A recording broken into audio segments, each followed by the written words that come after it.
जय हिंद मित्रों। Target with Sunil के ऑनलाइन प्लेटफार्म पर आप सभी का स्वागत है। मित्रों, इस चैनल पर प्रतिदिन 7:30 बजे से मॉडल पेपर कराया जा रहा है। यदि आप भी मॉडल पेपर हल करना चाहते हैं तो प्रतिदिन टारगेट विद सुनील के ऑनलाइन चैनल पर 7:30 बजे से जुड़ जाइए। आज हम मॉडल पेपर संख्या 9 देखते हैं। आज के मॉडल पेपर का पहला प्रश्न आपके स्क्रीन पर। जयशंकर प्रसाद के किस नाटक में तलाक और पुनर्विवाह की समस्या है? स्कंदगुप्त, ध्रुव स्वामिनी, चंद्रगुप्त, राजश्री में। आपको बताना है कि जयशंकर प्रसाद के किस नाटक में तलाक और पुनर्विवाह की समस्या है। स्कंदगुप्त, ध्रुव स्वामिनी, चंद्रगुप्त या राजश्री में। इसका राइट आंसर है ध्रुव स्वामिनी में।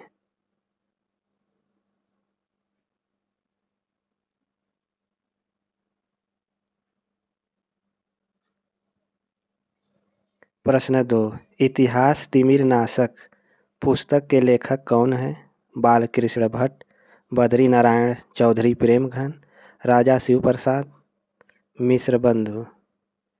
इतिहास तिमिरनाशक पुस्तक के लेखक कौन हैं?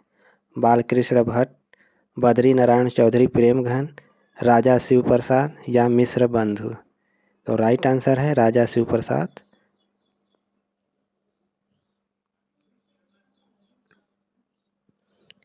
उर्वशी के स्त्री पात्र हैं सहजन्या, सुनंदा, स्वस्ति, चित्रलेखा या निपुणिका।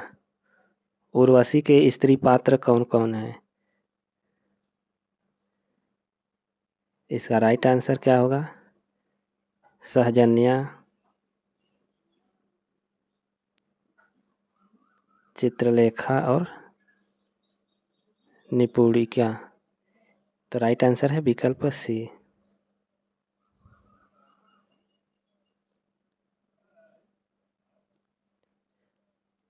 प्रश्न संख्या 4, आमुख के अनुसार कामायनी की कथा सृष्टि में जयशंकर प्रसाद ने किन पुस्तकों से सहायता प्राप्त की थी?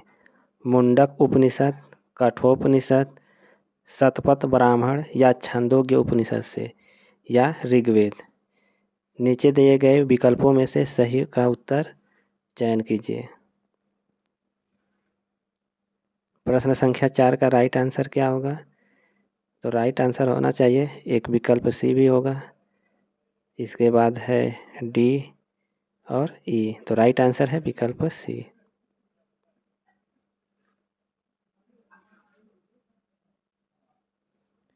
भारत भारती के वर्तमान खंड में निम्नलिखित में से किन उपशीर्षकों का वर्णन है? अंग्रेजों का राज, कृषि और कृषक, शिक्षा की अवस्था, स्वतंत्रता की कामना, दुर्भिक्ष। नीचे दिए गए विकल्पों में से सबसे उपयुक्त उत्तर का चयन कीजिए। 4 विकल्प दिया गया है, आपको सही का चयन करना है। भारत भारती के वर्तमान खंड में निम्नलिखित में से किन उपशीर्षकों का वर्णन किया गया है? कृषि और कृषक का भी वर्णन किया गया है, शिक्षा की अवस्था का और दुर्भिक्ष का। तो राइट आंसर है विकल्प सी। प्रश्न संख्या 6, प्रिय प्रवास किन छंदों में रची गई है? इंद्रव्रजा, द्रुत विलंबित, शार्दूल विक्रीडित, कनक मंजरी, मंदाक्रांता। नीचे दिए गए विकल्पों में से सबसे उपयुक्त उत्तर का चयन कीजिए। प्रिय प्रवास किन छंदों में रची गई है? प्रिय प्रवास द्रुत विलंबित,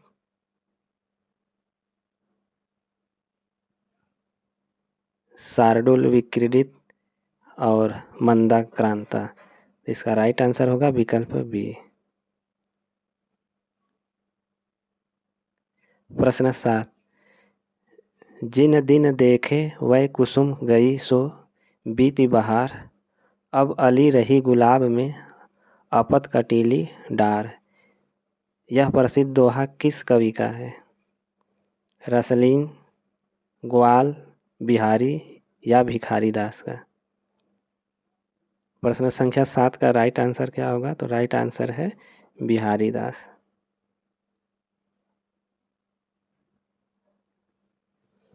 रीतिकाल के सर्वांग निरूपक कवि वे हैं जिन्होंने काव्य के समस्त अंगों का विवेचन अपने ग्रंथों में किया है। अतः निम्नलिखित में से रीतिकाल का कौन सा ऐसा कवि नहीं है जिसकी गणना सर्वांग निरूपक कवियों में की जाती है? कुलपति मिश्र, देव, मतिराम या चिंतामणि? प्रश्न संख्या 8 का राइट आंसर है मतिराम।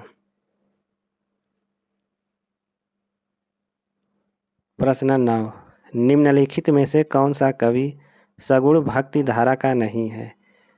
ध्रुवदास, सुंदरदास, रसखान या स्वामी हरिदास? कौन सा कवि सगुण भक्ति धारा का नहीं है? तो राइट आंसर है सुंदरदास।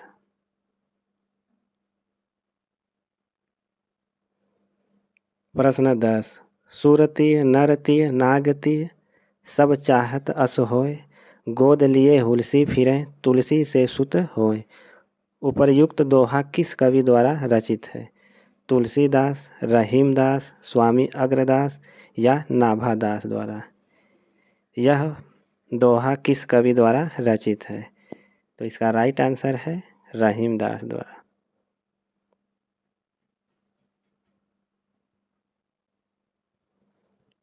मीराबाई की उपासना पद्धति किस प्रकार की थी? शांत भाव की, माधुर्य भाव की, सख्य भाव की या दास्य भाव की? मीराबाई की उपासना किस प्रकार की थी? मीराबाई की उपासना माधुर्य भाव की थी।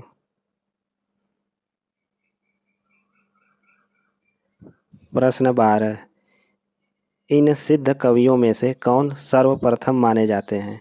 लुइपा, कढ़पा, सरहपा, इनमें से कोई नहीं। सिद्ध कवियों में कौन सर्वप्रथम माने जाते हैं? सरहपा। प्रश्न 13, निम्नलिखित में से कौन सी सिद्धों की वाणियों की भाषा है? सधुकड़ी भाषा, संध्या भाषा, खिचड़ी भाषा या अवधी भाषा? कौन सी सिद्धों की वाणियों की भाषा है? सिद्धों की वाणियों की भाषा संध्या भाषा है। प्रश्न 14, इनमें से कौन आदिकाल के कवि हैं? हृदय राम, नाभादास, प्राणचंद, उपर्युक्त में से कोई नहीं। आदिकाल का कवि कौन है यह आपको बताना है। तो प्रश्न संख्या 14 का राइट आंसर है विकल्प डी, कोई नहीं।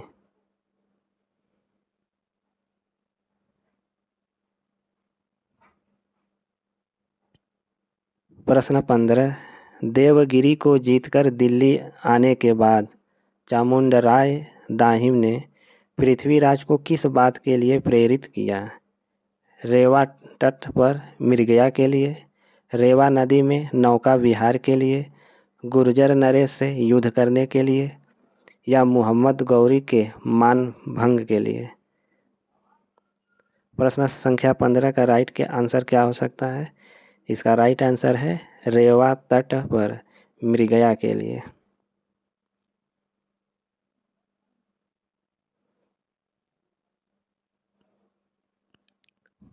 प्रश्न 16, विद्यापति की पदावली में वर्णित मुख्य विषय है राजनीतिक द्वंद्व, वयः संधि, पुरुष परीक्षा, अनमेल विवाह। नीचे दिए गए विकल्पों में से सही का उत्तर चयन कीजिए। विद्यापति की पदावली में वर्णित मुख्य विषय क्या है? तो वयः संधि है और अनमेल विवाह। तो राइट आंसर है विकल्प सी।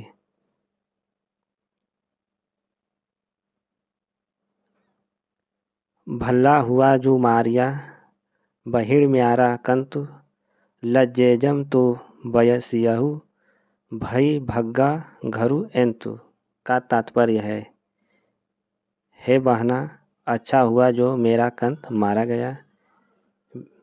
बी अच्छा नहीं हुआ क्योंकि वह मारे जाने लायक भी नहीं था। सी उसके मारे जाने से देश का भला ही हुआ।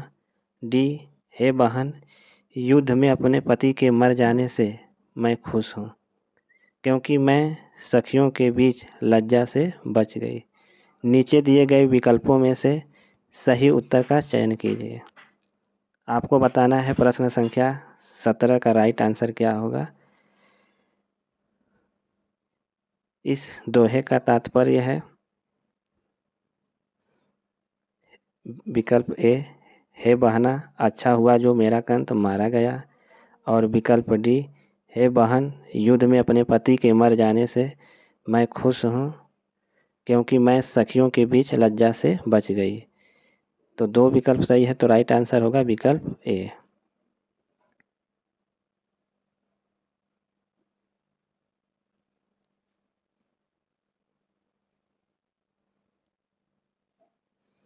प्रश्न 18, आचार्य रामचंद्र शुक्ल ने हिंदी साहित्य का इतिहास में साहित्य इतिहास की अवधारणा स्पष्ट करते हुए जनता की चित्तवृत्ति पर प्रभाव डालने वाली किस परिस्थिति का जिक्र नहीं किया।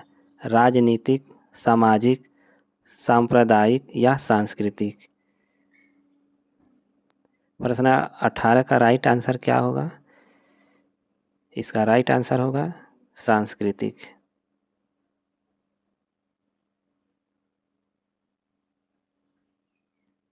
प्रश्न संख्या 19, प्रथम प्रकाशन वर्ष के अनुसार हिंदी साहित्य के इतिहासकारों के निम्नलिखित इतिहास ग्रंथों को पहले के बाद क्रम में लगाइए। राम कुमार वर्मा, हिंदी साहित्य का आलोचनात्मक इतिहास। शिवदान सिंह चौहान, हिंदी साहित्य के 80 वर्ष। George A Grierson, the modern vernacular literature of Hindustan. F.E.K. A history of Hindi literature. Ganapati Chandra Gupta, Hindi साहित्य का वैज्ञानिक इतिहास। नीचे दिए गए विकल्पों में से सही उत्तर का चयन कीजिए।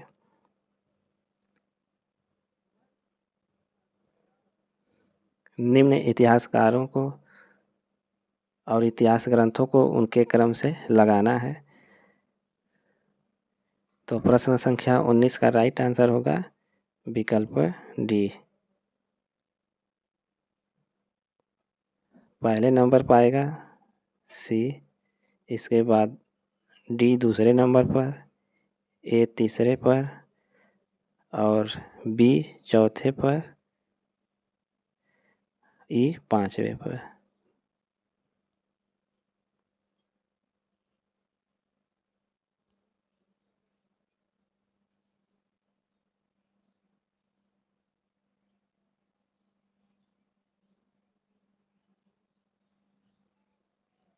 प्रश्न 20, इतिवृत्त और आलोचना का समवेत रूप होने से वह इतिहास आज भी प्रकाश स्तंभ बना हुआ है। इस कथन में जिस इतिहासकार की ओर संकेत किया गया है उसके लेखक हैं रामचंद्र शुक्ल, गारसा दत्तासी, मिश्र बंधु, जॉर्ज ग्रियर्सन। आपको बताना कि इस कथन में जिस इतिहास की ओर संकेत किया गया है उसके लेखक कौन हैं। तो इसका राइट आंसर है आचार्य रामचंद्र शुक्ल। प्रश्न 21, रामचंद्र शुक्ल का हिंदी साहित्य का इतिहास पहले किस ग्रंथ की भूमिका के रूप में छपा था। हिंदी शब्द सागर, हिंदी साहित्य कोश, हिंदी साहित्य सागर, हिंदी सरित सागर। आचार्य रामचंद्र शुक्ल का इतिहास, हिंदी साहित्य का इतिहास किस ग्रंथ की भूमिका के रूप में छपा था। तो इसका राइट आंसर है हिंदी शब्द सागर की भूमिका के रूप में।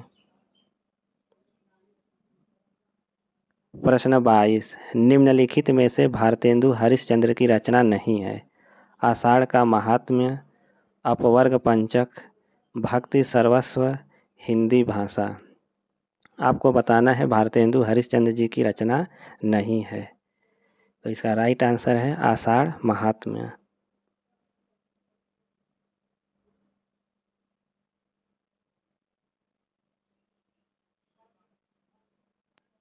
प्रश्न 23, कौन सी रचना श्रीधर पाठक की नहीं है?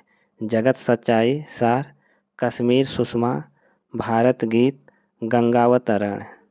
श्रीधर पाठक की रचना नहीं है, तो इसका राइट आंसर है गंगावतरण।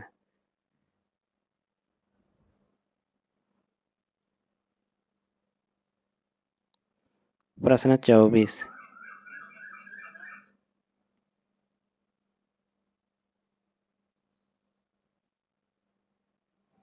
छायावाद के 4 स्तंभों में निम्न में से कौन एक नहीं है? अज्ञेय, निराला, पंत या प्रसाद। आपको बताना है छायावाद के स्तंभों में से कौन नहीं है। इसका राइट आंसर है अज्ञेय। प्रश्न 25। जनता मुझसे पूछ रही है क्या बतलाऊं, जन कवि हूँ मैं साफ कहूँगा, क्यों हकलाऊं। पंक्तियाँ किसकी है? रामविलास शर्मा, रांगे राघव, नागार्जुन या भवानी प्रसाद मिश्र। यह पंक्ति किसकी है? तो यह पंक्ति नागार्जुन की है। प्रश्न 26। किस सप्तक में एक भी कवयित्री सम्मिलित नहीं है? तार सप्तक, चौथा सप्तक, दूसरा सप्तक या तीसरा सप्तक में। आपको बताना है कि किस सप्तक में एक भी कवयित्री सम्मिलित नहीं है। इसका राइट आंसर है तार सप्तक में। प्रश्न 27। पृथ्वी कल्प किसकी रचना है? भवानी प्रसाद मिश्र, गिरजा कुमार माथुर, मुक्ति बोध या धर्मवीर भारती। पृथ्वी कल्प किसकी रचना है? पृथ्वी कल्प गिरजा कुमार माथुर की रचना है। प्रश्न 28।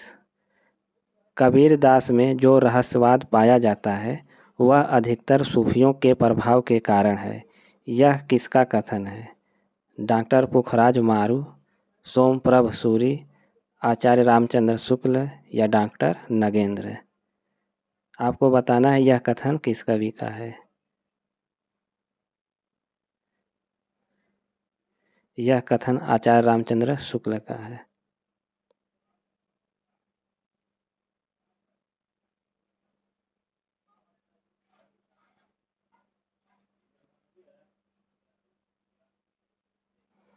प्रश्न 29।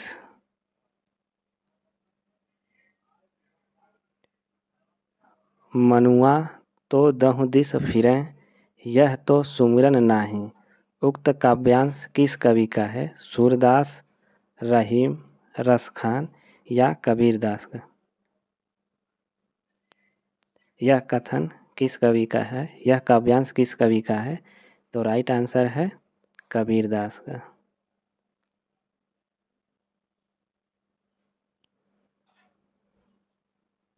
प्रश्न संख्या 30। पद्मावत का बंगला अनुवाद किसने किया था? मगन ठाकुर, आलो उजाला, नसरुद्दीन हुसैन या सुजाउद्दौला। पद्मावत का बंगला अनुवाद किसने किया था? तो राइट आंसर है आलो उजाला ने।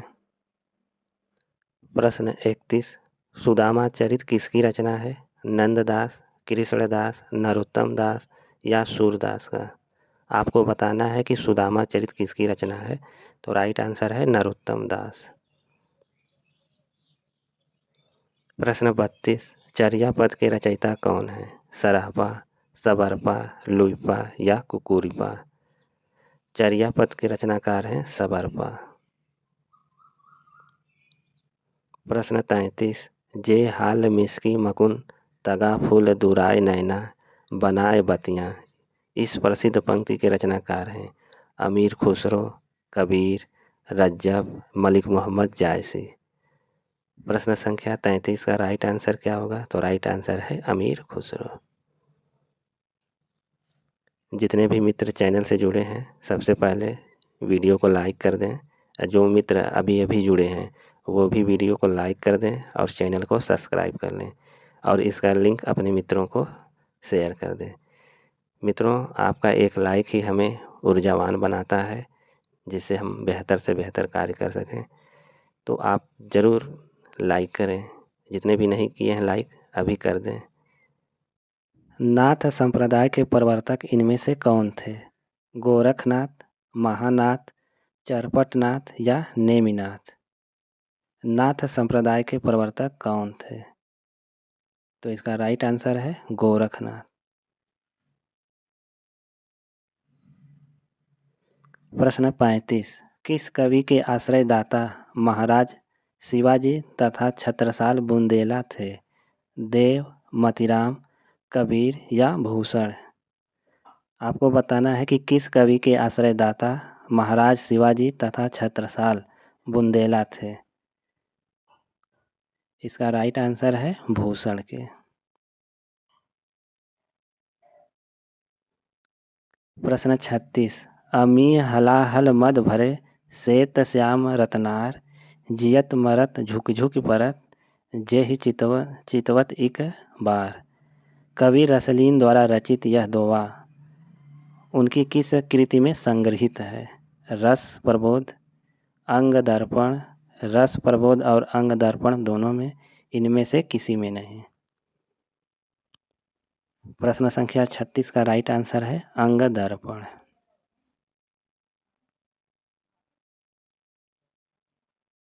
प्रश्न 37। इनकी सी विशुद्ध, सरस और शक्तिशाली ब्रज भाषा लिखने में और कोई दूसरा कवि समर्थ नहीं हुआ। विशुद्धता के साथ प्रौढ़ता और माधुर्य भी अपूर्व हुआ। ये वियोग श्रृंगार के प्रधान मुक्तक कवि हैं। आचार्य रामचंद्र शुक्ल का उक्त कथन किस कवि के विषय में है? देव, पद्माकर, घनानंद या आलम के विषय में? आपको बताना है आचार्य रामचंद्र शुक्ल का यह कथन किस कवि के विषय में है। तो इसका राइट आंसर है घनानंद के विषय में। प्रश्न 38। भाषा योग वासिष्ठ का रचना काल है 1730 ईस्वी, 1741 ईस्वी, 1750 या 1761 ईस्वी। भाषा योग वासिष्ठ के रचनाकार कौन है? तो इसका राइट आंसर है 1741 ईस्वी। भाषा योग वासिष्ठ के रचनाकार हैं राम प्रसाद निरंजनी। इसके रचनाकार कौन है? राम प्रसाद निरंजनी। प्रश्न 39। मिस्टर अभिमन्यु नाटक के रचनाकार कौन है? लक्ष्मी नारायण लाल, लक्ष्मीकांत वर्मा, भारतेंदु हरिश्चंद्र, जगदीश चंद्र माथुर। मिस्टर अभिमन्यु नाटक के रचनाकार कौन है? तो इसका राइट आंसर है लक्ष्मी नारायण लाल। प्रश्न 40। भारतेंदु नाटक मंडली द्वारा अभिनीत पहला नाटक था सत्य हरिश्चंद्र, विद्या सुंदर, भारत दुर्दशा या सती प्रताप। भारतेंदु नाटक मंडल द्वारा अभिनीत पहला नाटक सत्य हरिश्चंद्र है।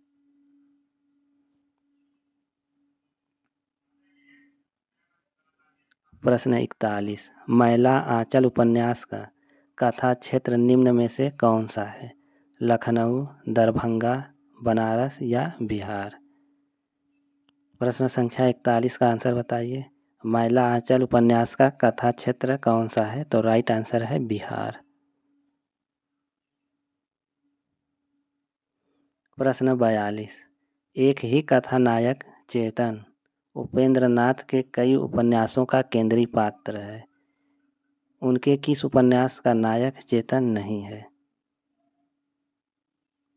गिरती दीवारें, शहर में घूमता आईना, गर्म राख, एक नन्ही कंदील।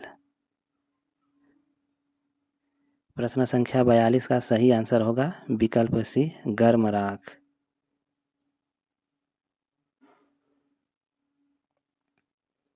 प्रश्न 43। निम्नलिखित रचनाओं और रचनाकारों को सुमेलित करके सही कूट का चयन कीजिए।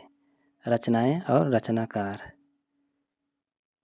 श्यामा स्वप्न के रचनाकार कौन हैं? ठाकुर जगमोहन सिंह। नरेंद्र मोहनी के रचनाकार हैं देवकीनंदन खत्री। मायाविनी के रचनाकार हैं गोपाल राम गहमरी। पृथ्वीराज चौहान के रचनाकार हैं बलदेव प्रसाद। इस प्रकार सही आंसर होगा विकल्प सी। प्रश्न 44, जयशंकर प्रसाद की पहली कहानी कौन सी थी? ग्राम, मधुआ, सालवती या गुंडा? आपको बताना है जयशंकर प्रसाद की पहली कहानी कौन सी थी। तो राइट आंसर है ग्राम।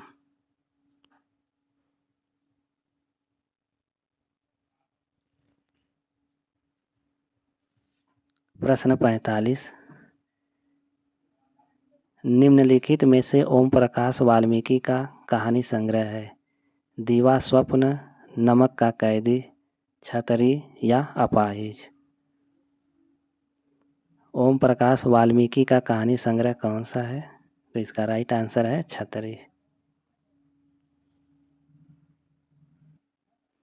प्रश्न 46, भारतेंदु युग के प्रमुख निबंधकार हैं? पद्म सिंह शर्मा, काशीनाथ खत्री, श्याम बिहारी मिश्र, राधाचरण गोस्वामी। नीचे दिए गए विकल्पों में से सही उत्तर का चयन करना है। भारतेंदु युग के प्रमुख निबंधकार कौन हैं? भारतेंदु युग के निबंधकार हैं काशीनाथ खत्री और राधाचरण गोस्वामी। तो राइट आंसर है विकल्प सी। प्रश्न 47, निम्नलिखित में से कौन सी एक रचना रामचंद्र शुक्ल जी का नहीं है? काव्य में रहस्यवाद, कल्पना का आनंद, चिंतामणि, हिंदी साहित्य और हिंदी भाषा। आपको बताना है कि कौन सी रचना रामचंद्र शुक्ल जी का नहीं है। रामचंद्र शुक्ल जी का रचना नहीं, हिंदी साहित्य और हिंदी भाषा।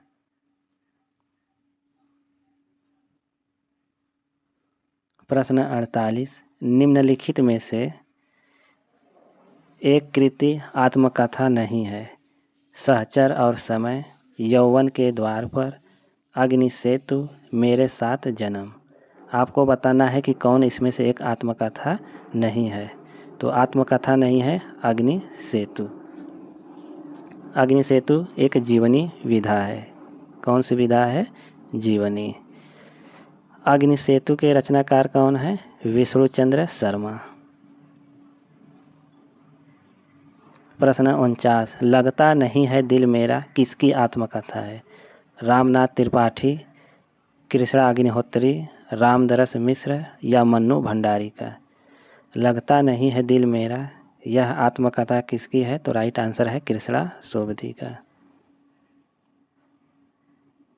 प्रश्न 50, विधा की दृष्टि से कौन सी रचना अन्य तीन से भिन्न है? मुर्दहिया, मणिकर्णिका, कितनी धूप में कितनी बार, वट वृक्ष की छाया में। आपको बताना है कि विधा की दृष्टि से कौन सी रचना अन्य तीन रचनाओं से भिन्न है। इसका राइट आंसर है वट वृक्ष की छाया।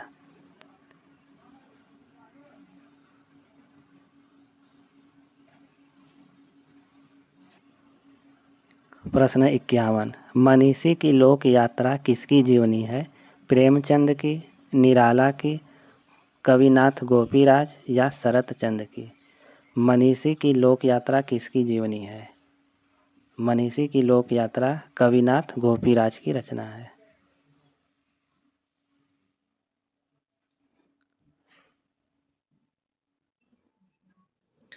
जितने भी मित्र चैनल से जुड़े हैं, चैनल को एक बार लाइक और शेयर कर दें। और जो मित्र अभी अभी चैनल से जुड़े हैं वो भी वीडियो को लाइक और शेयर करें। अब प्रश्न संख्या 52 देखते हैं। संस्मरणात्मक रचना और रचनाकारों की दृष्टि से कौन सा विकल्प असंगत है? आपको बताना है कि इसमें से कौन सा विकल्प असंगत है। वसंत से पतझड़ तक यह रविन्द्रनाथ त्यागी की रचना है, संगत है। सृजन के सहयात्री रविंद्र कालिया की है, यह भी संगत है। कुछ यादें और कुछ बातें अमृत राय, यह असंगत है। तो राइट आंसर है विकल्प सी।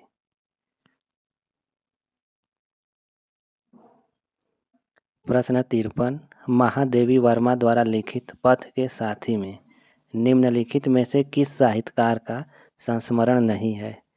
मैथिली शरण गुप्त, रविंद्रनाथ टैगोर, सूर्यकांत त्रिपाठी निराला, अयोध्या सिंह उपाध्याय हरिऔध का। महादेवी वर्मा द्वारा लिखित पथ के साथी में निम्नलिखित में से किस साहित्यकार का संस्मरण नहीं है? तो राइट आंसर है अयोध्या सिंह उपाध्याय हरिऔध। प्रश्न 54, इनमें से रेखा चित्रपरक कौन सी कृति महादेवी वर्मा की नहीं है? बोलती प्रतिमा, अतीत के चलचित्र, स्मृति की रेखाएं, मेरा परिवार। आपको बताना है रेखा चित्रपरक कौन सी कृति महादेवी वर्मा की नहीं है? तो राइट आंसर है बोलती प्रतिमा। बोलती प्रतिमा के रचनाकार कौन है? श्रीराम शर्मा। कौन है? श्रीराम शर्मा।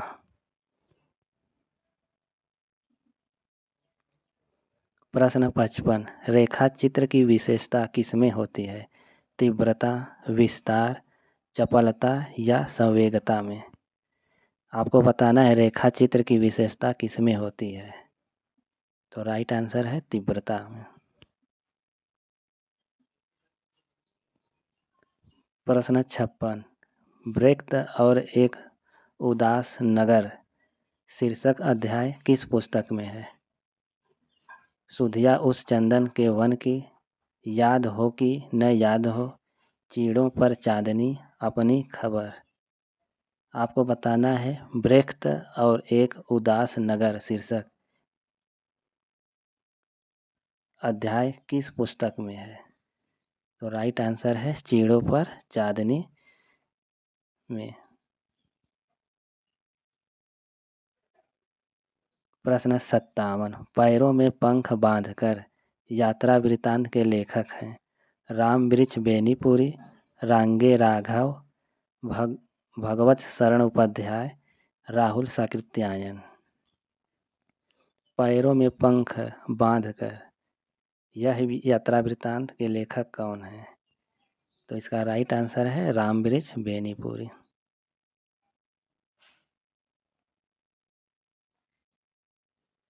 प्रश्न 58, सब को जानत तुम्हें सारे जगत जहान, इस वाक्य में कौन सा काव्य दोष है? न्यून पदत्व, पुनरुक्ति, क्लिष्टत्व या अक्रमत्व। आपको बताना है कि इस पंक्ति में कौन सा काव्य दोष है? तो राइट आंसर है पुनरुक्ति दोष। पुनरुक्ति दोष के अंतर्गत जहाँ अर्थ की पुनरुक्ति होती है वहाँ पुनरुक्ति दोष होता है। यहाँ पर जहान और जगत और जहान में अर्थ की पुनरुक्ति हुई। जगत का अर्थ होता है संसार और जहान का अर्थ भी संसार है, इसलिए यहाँ पुनरुक्ति काव्य दोष है।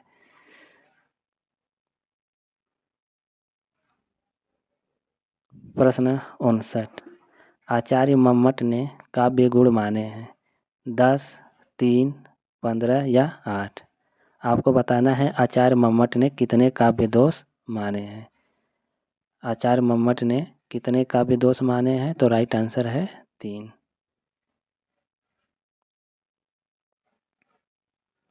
प्रश्न 60, इनमें से आचार्य मम्मट की रचना है नाट्यशास्त्र, व्यक्ति विवेक, काव्यालंकार या काव्य प्रकाश।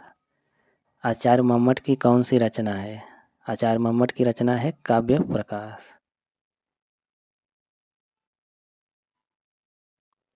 प्रश्न 61, भारतीय रस सिद्धांत में साधारणीकरण का प्रयोग सर्वप्रथम किसने किया था? आचार्य विश्वनाथ, आचार्य जगन्नाथ, आचार्य भट्टनायक ने या आचार्य अभिनव गुप्त ने? साधारणीकरण का सर्वप्रथम प्रयोग किसने किया था? इसका राइट आंसर है आचार्य भट्टनायक ने।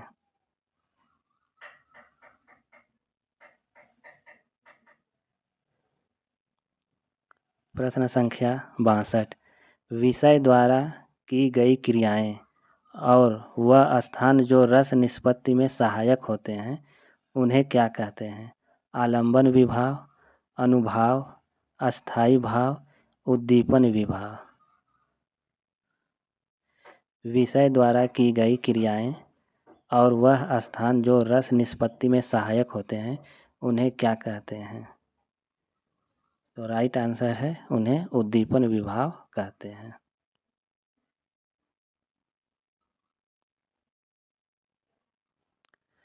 प्रश्न 63, द्रुत विलंबित छंद का लक्षण है कि इसके प्रत्येक चरण में होते हैं। ए 2 तगड़, 1 जगड़ तथा 2 गुरु के क्रम में 11 वर्ण। बी 1 जगड़, 1 तगड़, 1 जगड़ तथा 1 रगड़ के क्रम में 12 वर्ण। सी 1 तगड़, 1 भगड़, 2 जगड़ तथा 2 गुरु के क्रम में 14 वर्ण। डी 1 नगड़, 2 भगड़ तथा 1 रगड़ के क्रम में 12 वर्ण। तो आपको बताना है द्रुत विलंबित छंद का लक्षण कौन सा है और इसके प्रत्येक चरण में कितने वर्ण होते हैं। तो इसका राइट आंसर है विकल्प डी 1 नगड़, 2 भगड़ तथा 1 रगड़ के क्रम में 12 वर्ण।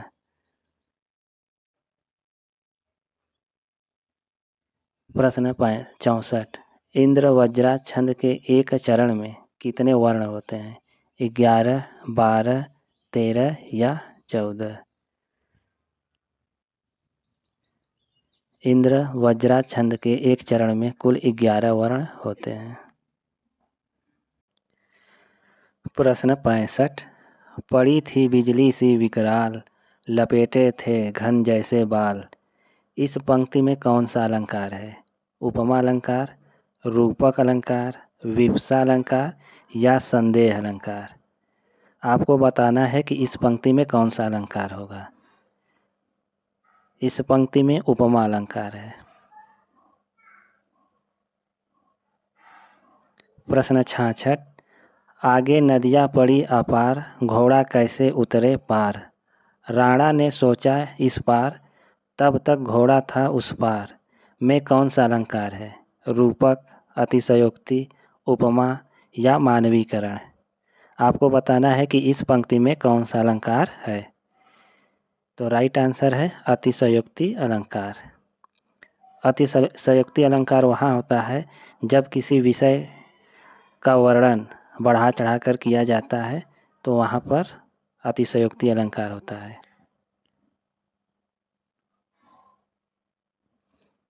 प्रश्न 67, बिनु पद चले सुने बिनु काना, कर बिनु कर्म करे विधि नाना। इनमें कौन सा अलंकार है? विभावना, विशेषोक्ति, असंगति या दृष्टांत अलंकार। इस पंक्ति में कौन सा अलंकार है? तो राइट आंसर है विभावना अलंकार। विभावना अलंकार वहाँ होता है जहाँ बिना कारण के कार्य हो, वहाँ विभावना अलंकार होता है।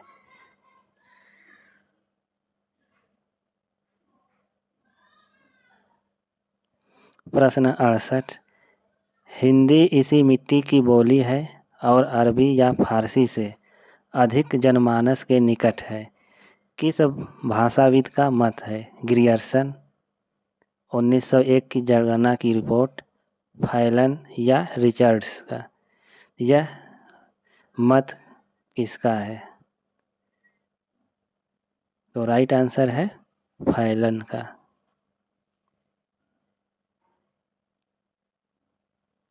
प्रश्न 69, खड़ी बोली का एक नाम यह भी है, मराठी, कौरवी, गुजराती या भोजपुरी। खड़ी बोली का एक अन्य नाम कौरवी है।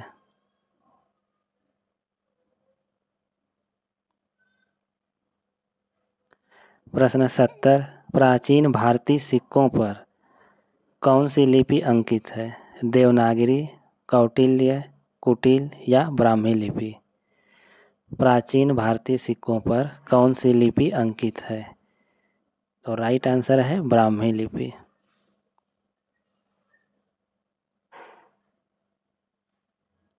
प्रश्न 71, निम्नलिखित में से कौन से 2 वर्ण अयोगवाह कहलाते हैं? अ, आ, अंग, इय, आ, अह, अंग और अह। तो आपको बताना है इसमें कौन सा एक अयोगवाह वर्ण है। राइट आंसर है विकल्प डी, अंग और अह ये 2 अयोगवाह हैं।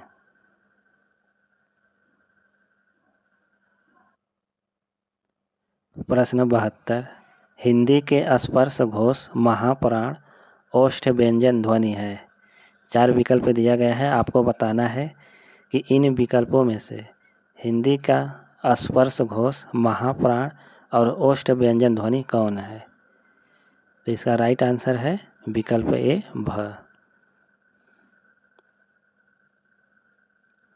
प्रश्न 73, निम्न विकल्पों में से उस विकल्प का चयन कीजिए जो अन्य पुरुषवाचक सर्वनाम का सही विकल्प है। मेरा, हमको, तुम्हारा, वह।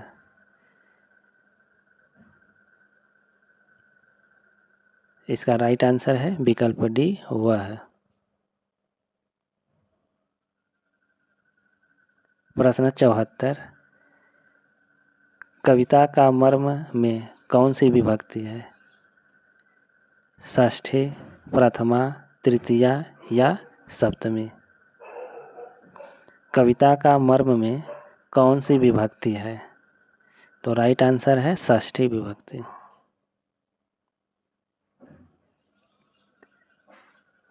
प्रश्न 75, लिंग की दृष्टि से एक वाक्य शुद्ध है।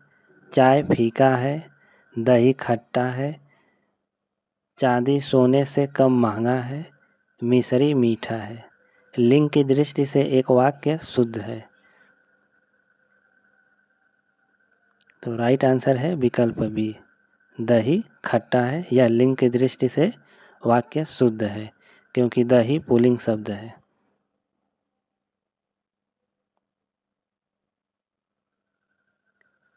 प्रश्न 76, निम्नलिखित शब्दों में किस एक का लिंग परिवर्तन हिंदी भाषा में प्रचलित नहीं है।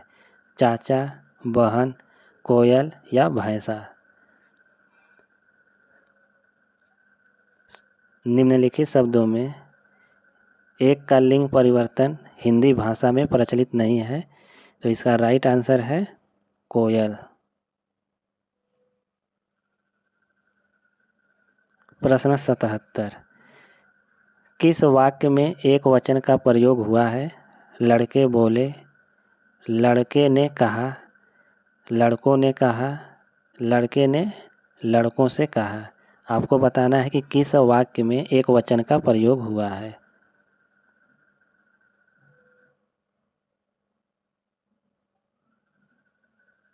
तो राइट आंसर है लड़के ने कहा, इसमें एक वचन का प्रयोग हुआ है। प्रश्न 78, शयन में संधि है। अयादि स्वर संधि, यण स्वर संधि, गुण स्वर संधि, वृद्धि स्वर संधि।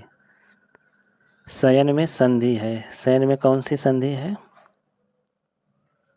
इसका राइट आंसर है अयादि स्वर संधि।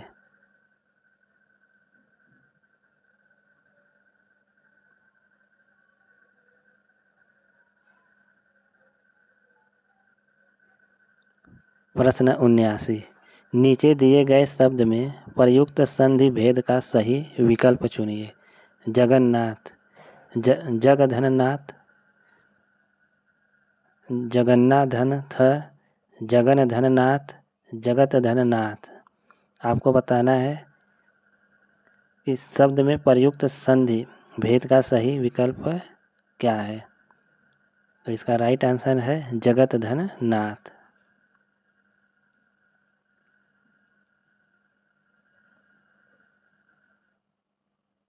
प्रश्न 80, निम्न विकल्पों में से उस विकल्प का चयन कीजिए जो दिए गए समस्त पद के सही बहुव्रीहि समास का विकल्प है। श्वेतांबर, श्वेत धन अंबर, अंबर श्वेत की तरह का, श्वेत है अंबर जिसके अर्थात सरस्वती जी, श्वेत रूपी अंबर। तो आपको बताना है कि बहुव्रीहि समास का कौन सा विकल्प है। तो इसका राइट आंसर है श्वेत है अंबर जिसके अर्थात सरस्वती जी।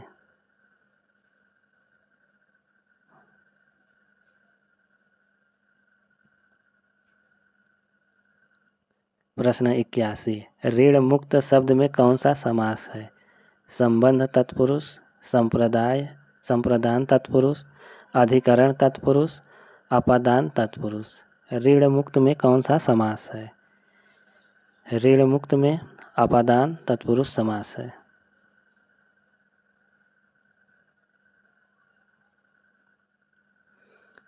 प्रश्न 82, निस दिन बरसत नैन हमारे, सदा रहत पावस ऋतु हम पर, जब ते श्याम सिधारे। उपर्युक्त पंक्ति में कौन सा रस है? करुण रस, वियोग श्रृंगार रस, शांत रस या हास्य रस है? इन पंक्ति में कौन सा रस है? इसका राइट आंसर है वियोग श्रृंगार रस। प्रश्न 83, लालटेन शब्द है देशज, तद्भव, विदेशी या तत्सम। लालटेन शब्द है, कौन सा शब्द है? देशज, तद्भव, विदेशी या तत्सम। तो राइट आंसर है यह विदेशी शब्द है।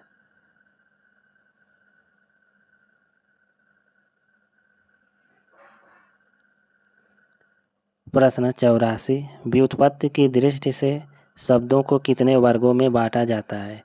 2, 8, 6, 4। उत्पत्ति की दृष्टि से शब्दों को कितने वर्गों में बांटा जाता है? तो राइट आंसर है 4 वर्गों में। प्रश्न 85, निम्न विकल्पों में से उस विकल्प का चयन कीजिए जो दिए गए शब्द का पर्यायवाची शब्द नहीं है। सोना, सोना का पर्यायवाची शब्द कौन सा नहीं है? हाटक, कुंदन, मय या हेम। आपको बताना है कि सोना का पर्यायवाची शब्द कौन नहीं है। तो इसका राइट आंसर है मय। मय सोना का पर्यायवाची शब्द नहीं है। प्रश्न संख्या 86, निम्नलिखित में से हाथी का पर्यायवाची नहीं है? दंती, कुंजर, करी या मही। आपको बताना है हाथी का पर्यायवाची शब्द नहीं है। तो राइट आंसर है मही। मही पर्यायवाची हाथी का नहीं है। प्रश्न 87, धूसर किसका पर्याय है? अश्व, मेघ, गर्दभ या अजा। धूसर शब्द किसका पर्याय है? अश्व, मेघ, गर्दभ या अजा का। तो राइट आंसर है विकल्प सी, गर्दभ का। प्रश्न 88, विलोम की दृष्टि से एक युग्म अशुद्ध है? गमन, आगमन, निषिद्ध, विहित, आमिष, सामिष, व्यास का समास। आपको बताना है विलोम की दृष्टि से एक युग्म अशुद्ध है। गमन का विलोम आगमन होता है, यह शुद्ध है। निषिद्ध का विलोम विहित, यह भी शुद्ध है। आमिष का विलोम सामिष, यह क्या है? अशुद्ध है। सही होगा आमिष का विलोम निरामिष होता है। तो राइट आंसर है विकल्प सी। प्रश्न 89, प्रामाणिक का विलोम होगा ऐतिहासिक, काल्पनिक, वास्तविक, अप्रामाणिक।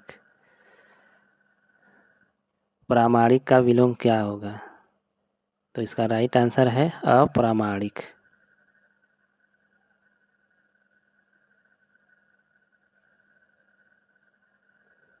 प्रश्न 90, निम्नलिखित में से वर्तनी की दृष्टि से शुद्ध है? कवित्री, कवित्री, कवयित्री या कवितरी। आपको बताना है कि वर्तनी की दृष्टि से शुद्ध है। तो इसका राइट आंसर है विकल्प सी, कवयित्री।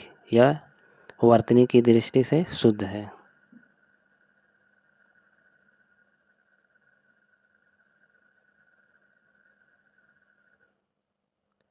प्रश्न 91, वर्तनी की दृष्टि से निम्नलिखित में से कौन सा शब्द शुद्ध है? आह्वान, स्वावलंबन, निरावलंब या आह्वान। वर्तनी की दृष्टि से कौन सा शब्द शुद्ध है? तो राइट आंसर है आह्वान, वर्तनी की दृष्टि से शुद्ध है। प्रश्न 92, वाक्य विचार के अंतर्गत क्या अध्ययन किया जाता है? शब्दकोश का, वर्णों का, वाक्यों का, ए और बी दोनों का।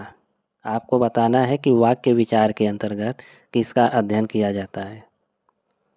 वाक्य विचार के अंतर्गत वाक्यों का अध्ययन किया जाता है। प्रश्न 93, खाने की इच्छा इस वाक्य के लिए एक शब्द है। मुमुक्षा, बुभुक्षा, बुभुक्षु या जुगुप्सा। खाने की इच्छा के लिए एक शब्द है। खाने की इच्छा के लिए एक शब्द है बुभुक्षा, बुभुक्षा।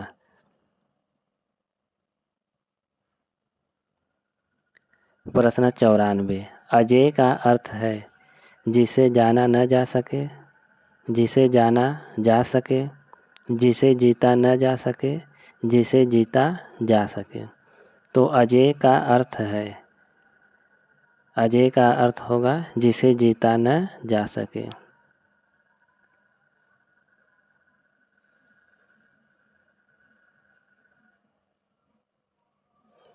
प्रश्न 95, छाती के बल चलने वाला के लिए एक शब्द क्या होगा? उरग, भुजंग, कुरंग या तुरंग। छाती के बल चलने वाला के लिए एक शब्द है। राइट आंसर है उरग।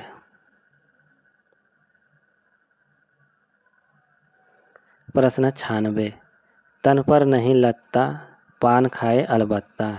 इस लोकोक्ति का सही अर्थ है झूठा दिखावा करना, शौकीन व्यक्ति, अभावग्रस्त जीवन, कथनी करनी में अंतर। आपको बताना है तन पर नहीं लगता पान खाए अलबत्ता लोकोक्ति का सही अर्थ क्या होगा। इसका राइट आंसर है झूठा दिखावा करना।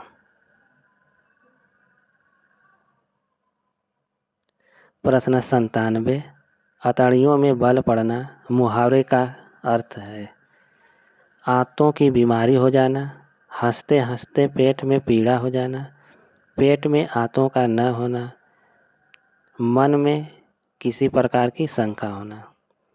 अतड़ियों में बल पड़ना का क्या अर्थ होगा? इसका राइट आंसर है हंसते हंसते पेट में पीड़ा हो जाना।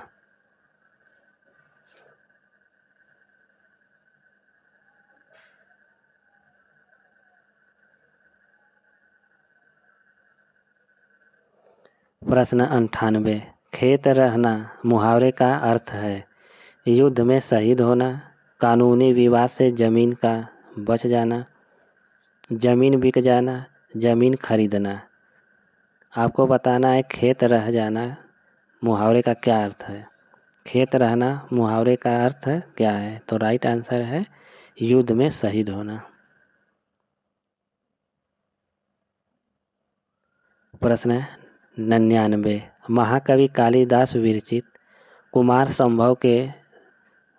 संभव में किस रस की प्रमुखता है? वीर रस, रौद्र रस, करुण रस या श्रृंगार रस की। कुमार संभव में किस रस की प्रमुखता है? तो राइट आंसर है श्रृंगार रस की प्रमुखता है।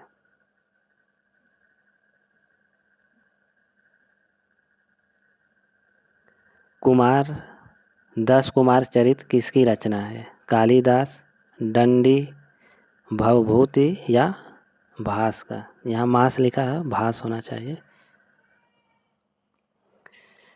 10 कुमार चरित किसकी रचना है? यह रचना दंडी की है।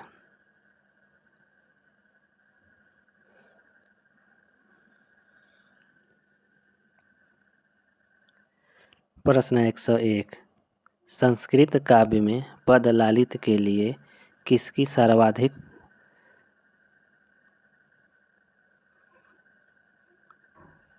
प्रसिद्धि सर्वाधिक है? कालिदास, माघ, भारवी या दंडी का।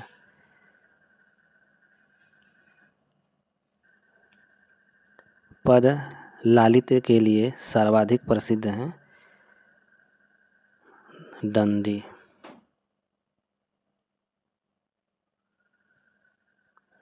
प्रश्न 102 अन्वयः शब्द का संधि विच्छेद होगा। अन धन वयः, अन धन अयः, अनुधन अयः, अनुधन वयः। अन्वयः संधि का शब्द का संधि विच्छेद क्या होगा? तो इसका राइट आंसर है अनुधन अयः। प्रश्न 103 व्यंजन संधि का उदाहरण नहीं है। उत धन चारणम, उच्चारणम। राम सटिकते, रामस्टिकते। गंगा उदकम, गंगोदकम। सत धनचित, सच्चित। तो आपको बताना है कौन इसमें व्यंजन संधि का उदाहरण नहीं है। तो राइट आंसर है विकल्प सी।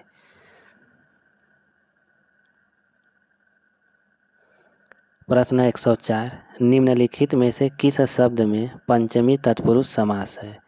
देश हितम, स्वर्ग पतितः, ग्राम गतः, वाक्पतुः। तो किस में पंचमी तत्पुरुष समास है? तो राइट आंसर है स्वर्ग पतितः में पंचमी तत्पुरुष समास है।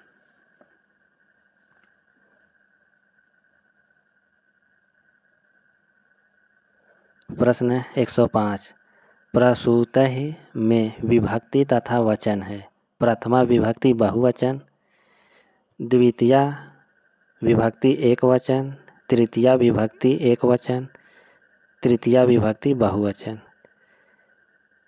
प्रसूतः में विभक्ति तथा वचन है, तो इसका राइट आंसर है तृतीया विभक्ति बहुवचन।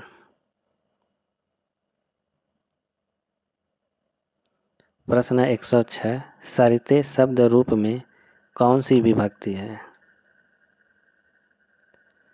प्रथमा, द्वितीया, तृतीया या चतुर्थी? सरिते शब्द चतुर्थी विभक्ति एक वचन का रूप है। प्रश्न 107 द्रक्ष्यति शब्द दृश्य धातु के किस लकार, वचन एवं पुरुष का रूप है? लट लकार प्रथम पुरुष एक वचन, लोट लकार मध्यम पुरुष द्विवचन, लंग लकार प्रथम पुरुष बहुवचन, लिट लकार प्रथम पुरुष बहुवचन। प्रश्न संख्या 107 का राइट आंसर है लिट लकार प्रथम पुरुष एक वचन।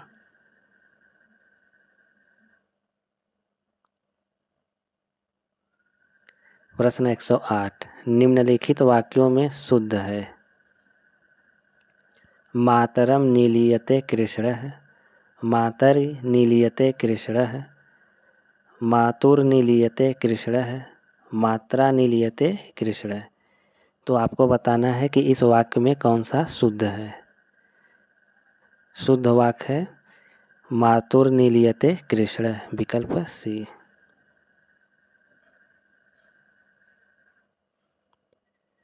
प्रश्न 109 बालिका गच्छन्ति अस्ति का हिंदी अनुवाद है। बालिका जाएगी, बालिका जाती होगी, बालिका जा रही थी या बालिका जा रही है।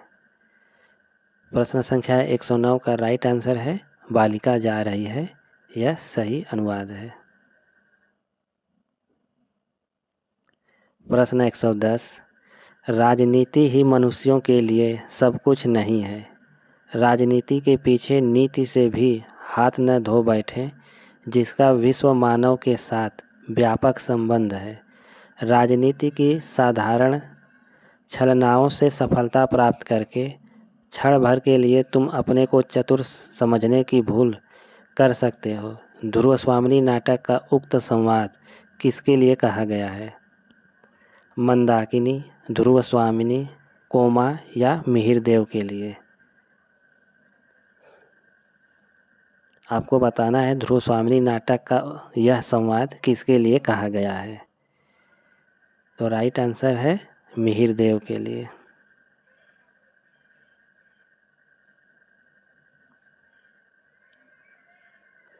प्रश्न 111 शेखर एक जीवनी भाग 1 में किन पश्चिमी विचारकों के नामों के उल्लेख हैं? कार्ल मार्क्स, रोजा लग्जमबर्ग, नीत्शे, त्रोत्स्की, देकार्त। शेखर एक जीवनी भाग 1 में किन पश्चिमी विचारकों के नामों का उल्लेख है? तो राइट आंसर है कार्ल मार्क्स का है, नीत्शे और देकार्त का। तो सही उत्तर है विकल्प ए, सी और डी तीनों है। प्रश्न 112, सूची 1 से सूची 2 का मिलान कीजिए। सूची 1 रचना शीर्षक, सूची 2 विधा। लोक ऋण यह उपन्यास विधा की रचना है, तो ए का दूसरा। जीवन परिधि यह कहानी संग्रह है। चली फगुनहट बौरे आम यह जो निबंध है। मेरे सुहृद श्रद्धेय यह संस्मरण है। पहला का दूसरा, बी का तीसरा, सी का चौथा, डी का पहला। तो राइट आंसर है विकल्प सी।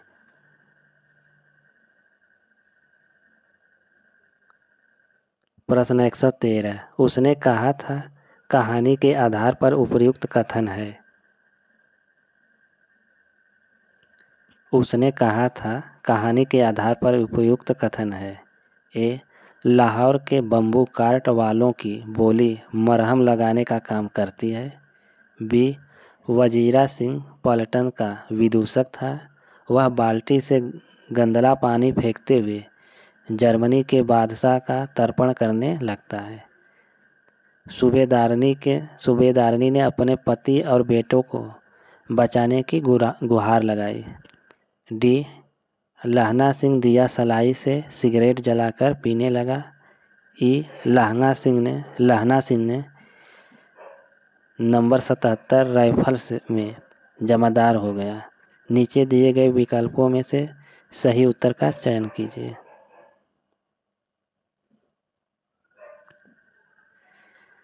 उसने कहा था कहानी के आधार पर उपयुक्त कथन है विकल्प बी, सी और ई। तो इसका राइट आंसर होगा विकल्प सी, बी, सी और ई। प्रश्न 114, ईदगाह कहानी के संबंध में उपर्युक्त कथन है। ए, हामिद को अपने अब्बा जान एवं अम्मी जान के न होने का बहुत दुख है। बी, महमूद ने सिपाही खरीदा। सी, नूरे को भिश्ती पसंद आया। डी, मम्मी अपनी खजरी हामिद से बदलना चाहता है। ई, बच्चे हामिद ने बूढ़े हामिद का पार्ट खेला था। नीचे दिए गए विकल्पों में से सही उत्तर का चयन कीजिए। प्रश्न 114 का राइट आंसर क्या होगा? महमूद ने सिपाही खरीदा, यह सही है। सम्मी अपनी खजरी हामिद से बदलना चाहता, यह भी सही है। बच्चे हामिद ने बूढ़े हामिद का पार्ट खेला था, यह भी सही है। तो राइट आंसर होगा विकल्प सी, बी, डी और ई।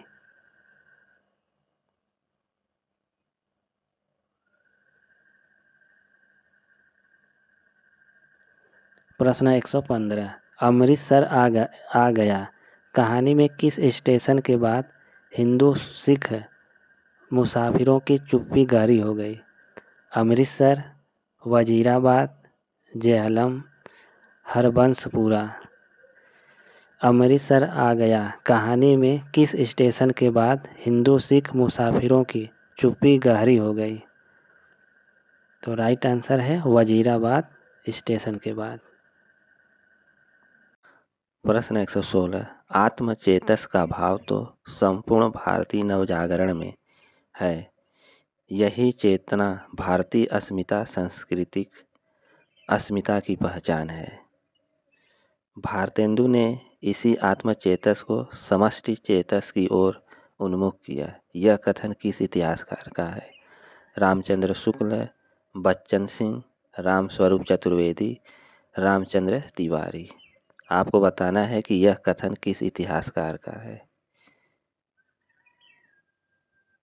यह कथन बच्चन सिंह का है।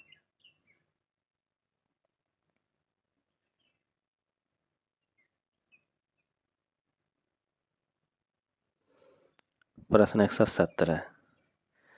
संस्मरण की पुस्तकें हैं नंगा तलाई का गांव, ऋण जल, धन जल, आछे दिन पाछे गए, वे लड़ेंगे 1000 साल। नीचे दिए गए विकल्पों में से सही उत्तर का चयन कीजिए। केवल ए और बी, केवल बी और सी, केवल ए और सी, केवल सी और डी। आपको बताना है कि इसमें संस्मरण की पुस्तकें कौन कौन सी हैं। तो संस्मरण की पुस्तकें हैं, पहला है नंगा तलाई का गांव और आछे दिन पाछे गए। यह 2 संस्मरण की पुस्तक है। तो राइट आंसर है केवल ए और सी।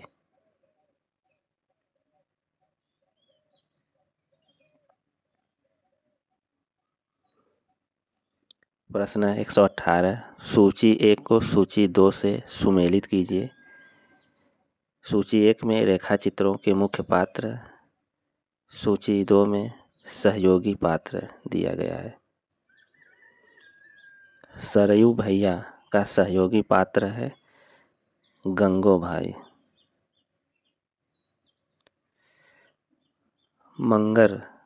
मंगर का सहयोगी है झकोलिया।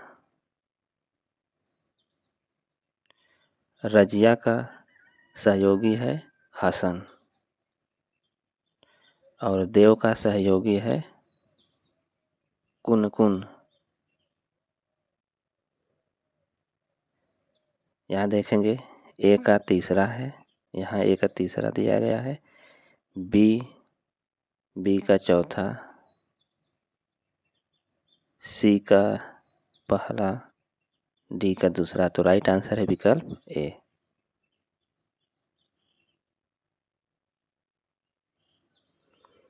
सौर सेनी अपभ्रंश से निकलने वाली आधुनिक भाषा नहीं है। पश्चिमी हिंदी, पूर्वी हिंदी, राजस्थानी हिंदी या गुजराती हिंदी। आपको बताना है सौर सेनी अपभ्रंश से निकलने वाली आधुनिक भाषा नहीं है। तो इसका राइट आंसर है पूर्वी हिंदी।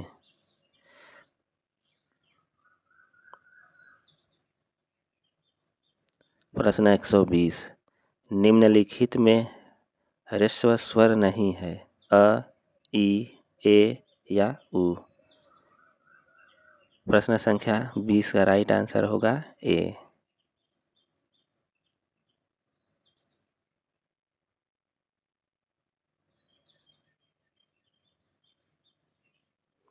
प्रश्न 121। वर्ण और उसके उच्चारण की दृष्टि से निम्नलिखित में असंगत युग्म है।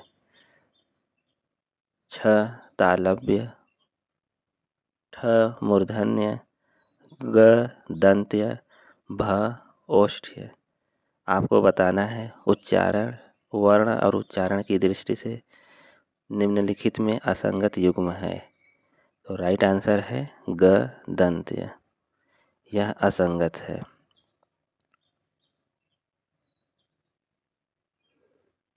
प्रश्न 122। निम्नलिखित में से अविकारी शब्द है संज्ञा, विशेषण, क्रिया या क्रिया विशेषण। आपको बताना है कि निम्न में से कौन सा अविकारी शब्द है। तो राइट आंसर है क्रिया विशेषण, यह अविकारी शब्द है। प्रश्न 123।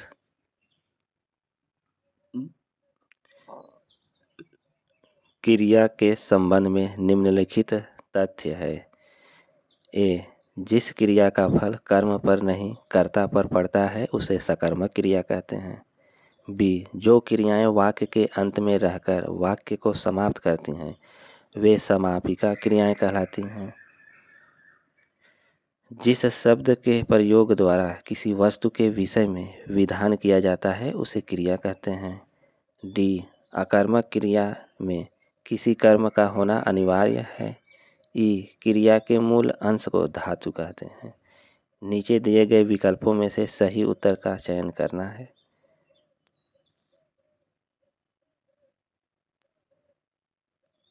तो क्रिया के संबंध में कौन से कौन तथ्य सही है? तो विकल्प बी, क्रियाएं वाक्य के अंत में रहकर वाक्य को समाप्त करती हैं, वे समापिकाएं क्रियाएं कहलाती हैं। और विकल्प सी और ई, बी, सी और ई तीनों सही हैं, तो राइट आंसर है विकल्प सी।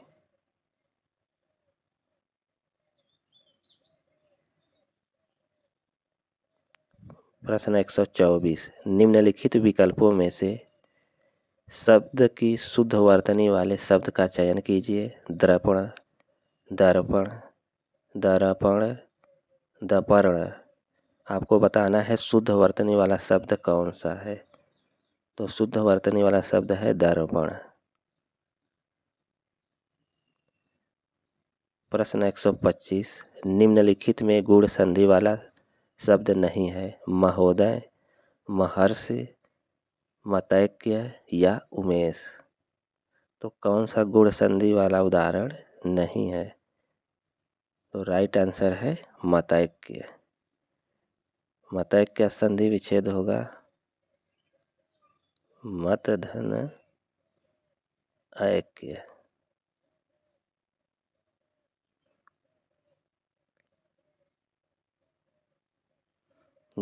मित्रों, आज की प्रश्नोत्तरी को यहीं समाप्त करते हैं। जय हिंद।